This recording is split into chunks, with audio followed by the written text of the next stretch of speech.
ओम शांति। आज 4 दिसंबर 2021 की साकार मुरली। आज बाबा ने कहा, मीठे बच्चे, देह अभिमान तुम्हें बहुत दुखी करता है, इसलिए देही अभिमानी बनो। देही अभिमानी बनने से ही पापों का बोझा खत्म होगा। प्रश्न, सतयुग में साहूकारी का पद किस आधार पर प्राप्त होता है? उत्तर, साहूकार बनते हैं ज्ञान की धारणा के आधार पर। जो जितना ज्ञान धन धारण करते हैं और दान करते हैं, उतना वो साहूकार पद पाएंगे, एवर वेल्दी बनेंगे। पढ़ाई पढ़नी और पढ़ानी है।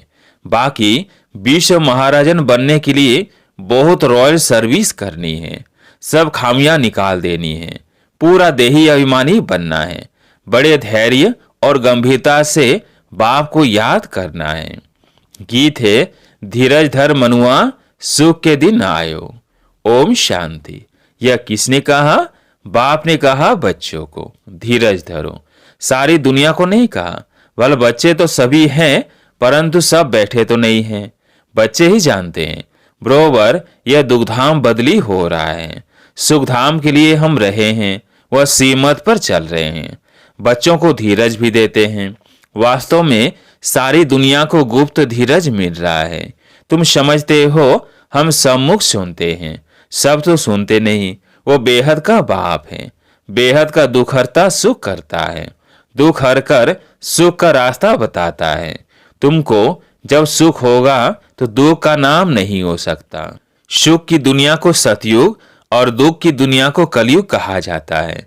यह भी बच्चे ही जानते हैं। सतयुग में संपूर्ण सुख है, सो भी 16 कला संपूर्ण। जैसे चंद्रमा भी 16 कला संपूर्ण होता है, फिर कला कम होते होते अमावस पर कितनी छोटी किनारी रह जाती है, प्राय अंधियारा हो जाता है। 16 कला संपूर्ण तो संपूर्ण सुख भी होगा। कलयुग में है 16 कला अपूर्ण, तो फिर दुख भी होता है। इस सारी दुनिया को माया रूपी ग्रहण लग जाता है।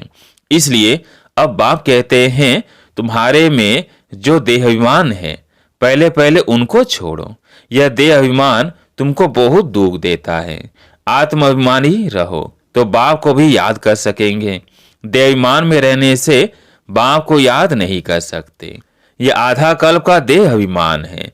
इस अंतिम जन्म में देही अभिमानी बनने से एक तो पापों का बोझा खत्म होगा और फिर 16 कला संपूर्ण शतो प्रधान बनेंगे। बहुत देह अभिमान की बात को भी समझते नहीं हैं। मनुष्य को दुखी करता ही है देह अभिमान। पीछे हैं और विकार। देही अभिमानी बनने से ये सब विकार छूटते जाएंगे, नहीं तो छूटना मुश्किल है। देह अभिमान की प्रैक्टिस पक्की हो गई है तो अपने को देही अभिमानी आत्मा समझते ही नहीं। इसमें सब विकार दान देना पड़े। पहले पहले देह अभिमान को छोड़ना है। काम क्रोध आदि सब पीछे आते हैं। तुम्हारा बाप वो है। देहाभिमान के कारण लौकिक बाप को ही बाप समझते आए हैं। अब मुख्य बात है कि हम पावन कैसे बने। पतित दुनिया में है ही सब पतित, पावन कोई हो नहीं सकते। एक बाप ही सबको पावन बनाकर खुशी खुशी से वापस ले जाते हैं। अब तुम बच्चों को तो योग का चिंतन लगा हुआ है। जीते जी मरना है। देहाभिमान तोड़ना माना मरना। हम आत्मा बाबा को याद कर पति से पावन बन जाए। यह पावन बनने की युक्ति बाबा ने ही समझाई थी।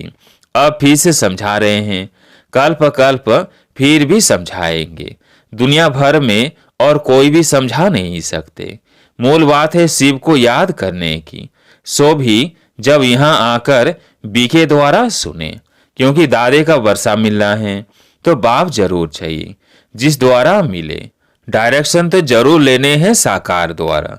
बहुत बच्चे हैं जो समझते हैं हम शिव बाबा से योग लगाए, ब्रह्मा को छोड़ दे, परंतु शिव बाबा से सुनेंगे कैसे? कहते हैं हमारा ब्रह्मा बाबा के साथ कोई कनेक्शन नहीं है। अच्छा, तुम अपने को आत्मा समझो, शिव बाबा को याद करो, घर जाकर बैठो। परंतु यह जो नॉलेज मिलती है सृष्टि चक्र की, वो कैसे सुनेंगे? ये समझने बिना सिर्फ याद कैसे कर सकेंगे? ज्ञान तो इन द्वारा ही लेना पड़ेगा ना। फिर कभी भी ज्ञान तो मिल नहीं सकता। रोज नई नई बातें बाप द्वारा ही मिलती हैं। बिना ब्रह्मा और ब्रह्म कुमारियों के कैसे समझ सकेंगे? यह सब सीखना पड़े। बाप कहते हैं जो घर बैठकर पुरुषार्थ करे कर्मातीत अवस्था को पाने का, तो हो सकता है मुक्ति में जाए, जीवन मुक्ति में जा न सके। ज्ञान धन धारण कर और दान करेंगे तो धनवान बनेंगे, नहीं तो एवर वेल्दी कैसे बनेंगे? मुरली का भी आधार जरूर लेना पड़े। पढ़ाई तो पढ़नी है ना, ऐसे बहुत आएंगे, सिर्फ लक्ष्य लेकर जाएंगे मुक्ति में। तुम सब मनुष्य मात्र को समझाते हो कि तुम सिर्फ बाप को याद करो तो सतो प्रधान पवित्र बन जाएंगे। फिर जब ज्ञान धन ले तब सतयुग में साहूकार बने, नहीं तो मुक्ति में जाकर फिर भक्ति मार्ग के समय आकर भक्ति करेंगे, किसका कल्याण कर नहीं सकेंगे। क्योंकि मनुष्य को देवता बनने के लिए ज्ञान जरूर चाहिए। ज्ञान सुनकर फिर सुनाना भी है। प्रदर्शनी में देखो कितना माथा मारते हैं, फिर भी किसकी बुद्धि में बैठता नहीं है। आत्मा कितनी छोटी बिंदी है, हर आत्मा को अपना अपना पाठ मिला हुआ है, यह तुम अभी जान गए हो। सब मनुष्य मात्र पाठधारी है, यह बना बनाया खेल है। पुरानी दुनिया का विनाश भी होना है। गाया हुआ है राम गयो रावण गयो, कोई भी जाएगा परंतु बच्चों को दुख नहीं हो सकता। तुम जानते हो यह बना बनाया ड्रामा है, सबका विनाश तो होना ही है। किंग क्वीन साधु संत सब मरेंगे, फिर कौन बैठ उनकी मिट्टी उठाएंगे? यह तो किसका नाम वाला करने के लिए करते हैं, इसमें कोई फायदा नहीं रखा है, न कोई उनकी आत्मा को सुख मिलता है। मनुष्य तो भक्ति मार्ग में जो कुछ करते हैं सब बेसमझी से। अभी तुमको बाप कितना सेंसिबल बनाते हैं, घड़ी घड़ी इन चित्रों को आकर देखना चाहिए। तो हमको बाबा पढ़ाकर क्या बना रहे हैं, परंतु किसकी तकदीर में नहीं है तो अमल नहीं करते।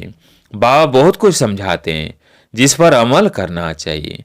बाप का बच्चा बनकर सर्विस नहीं कर सकते, बाप तो है ही कल्याणकारी।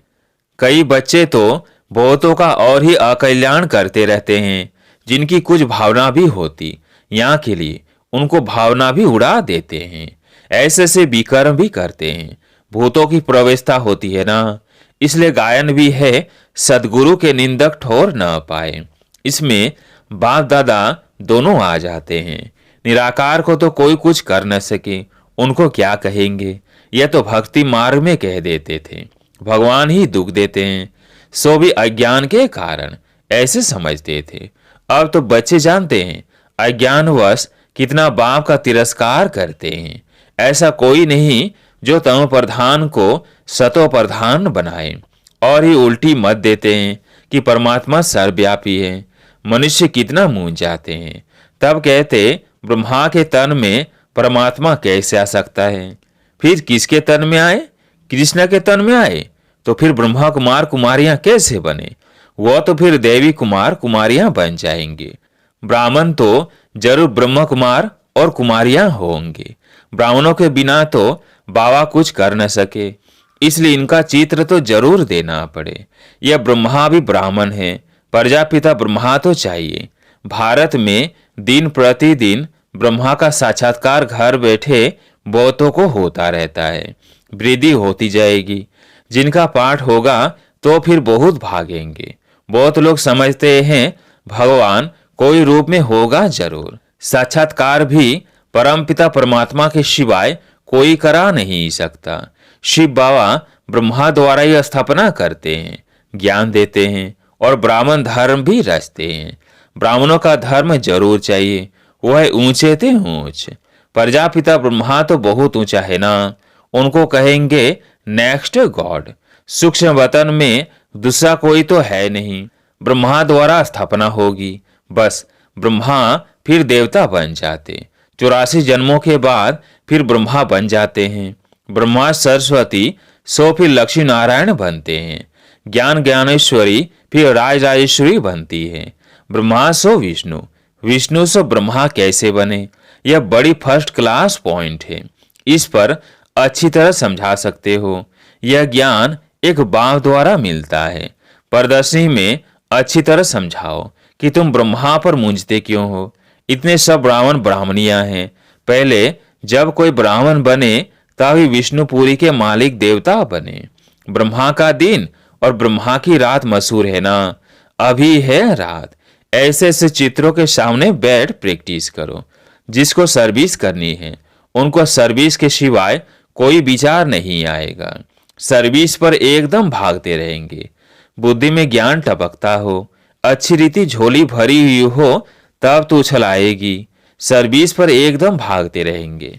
ज्ञान हो और समझा न सके, यह तो हो ही नहीं सकता। तब ज्ञान किस लिए लेते हैं? लेना है तो दान करना है, दान नहीं करते आप समान नहीं बना सकते तो ब्राह्मण ही क्या ठहरा। थर्ड ग्रेड, फर्स्ट ग्रेड ब्राह्मणों का धंधा ही यह है। बाबा रोज बच्चों को समझाते हैं सर्विस और डिस सर्विस यह बच्चों से ही होता है। अगर सर्विस नहीं कर सकते तो जरूर डिस सर्विस करते होंगे। अच्छे अच्छे बच्चे कहाँ भी जाएंगे तो जरूर सर्विस ही करेंगे। जब ज्ञान कंप्लीट हो जाएगा तो कोई अनन्य बच्चों से भूल नहीं होंगी, तभी माला के दाने बनेंगे। मुख्य है 8 दाने। इम्तिहान भी बड़ा भारी है ना। बड़े इम्तिहान में हमेशा थोड़े पास होते हैं क्योंकि गवर्नमेंट को फिर नौकरी देनी पड़ती है। बाबा को भी विश्व का मालिक बनाना पड़े, इसलिए थोड़ी पास होते हैं। प्रजा तो लाखों हो जाती है। इसलिए बाबा पूछते हैं महाराजा बनेंगे या प्रजा में साहूकार बनेंगे या गरीब बनेंगे? बोलो क्या बनेंगे? महाराजाओं के पास दास दासियां तो बहुत होती हैं जो फिर दहेज में भी देते हैं। पुरुषार्थ कर अच्छा पद पाना चाहिए। ऐसा होशियार बनना चाहिए जो सब कोई बुलावे। अक्सर करके कईयों को बुलाते हैं, यह तो जानते हो ना।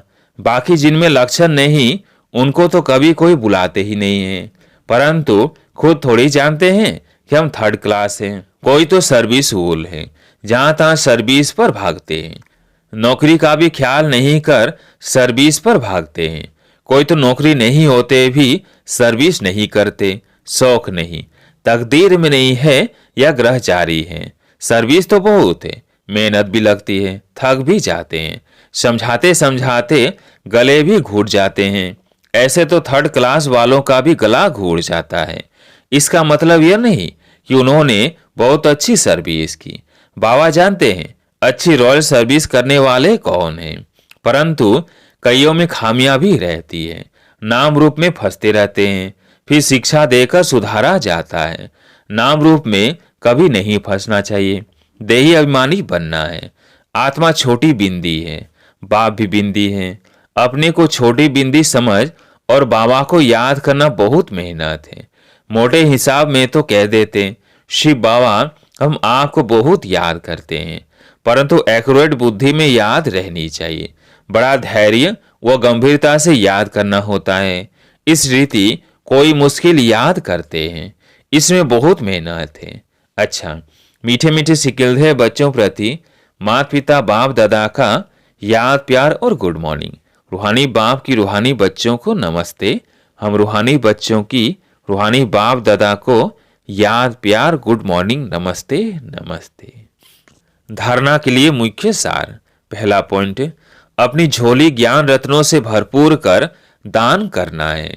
इसी धंधे में बिजी रह फर्स्ट क्लास ब्राह्मण बनना है। दूसरा पॉइंट, कल्याणकारी बाप के बच्चे हैं, इसलिए सबका कल्याण करना है। किसी की भावना को तोड़ना, उल्टी मत देना, यह अकल्याण का कर्तव्य कभी नहीं करना है। आज प्यारे मीठे बाबा का वरदान, आत्मिक उन्नति के साधन द्वारा सर्व परिस्थितियों पर विजय प्राप्त करने वाले अकाल मूर्त भव। आत्मिक उन्नति के साधन द्वारा सर्व परिस्थितियों पर विजय प्राप्त करने वाले अकाल मूर्त भव। जैसे शरीर निर्वाह के लिए अनेक साधन अपनाते हो, ऐसे आत्मिक उन्नति के भी साधन अपनाओ। इसके लिए सदा अकाल मूर्त स्थिति में स्थित होने का अभ्यास करो। जो स्वयं का अकाल मूर्त अर्थात आत्मा समझकर चलते हैं, वो अकाली मृत्यु से, अकाल से, सर्व समस्याओं से बच जाते हैं। मानसिक चिंताएं, मानसिक परिस्थितियों को हटाने के लिए सिर्फ अपने पुराने शरीर के भान को मिटाते जाओ। स्लोगन, कोई बात जो बार बार फील करता है वो फाइनल में फेल हो जाता है। कोई बात जो बार बार फील करता है वो फाइनल में फेल हो जाता है। अच्छा, ओम शांति।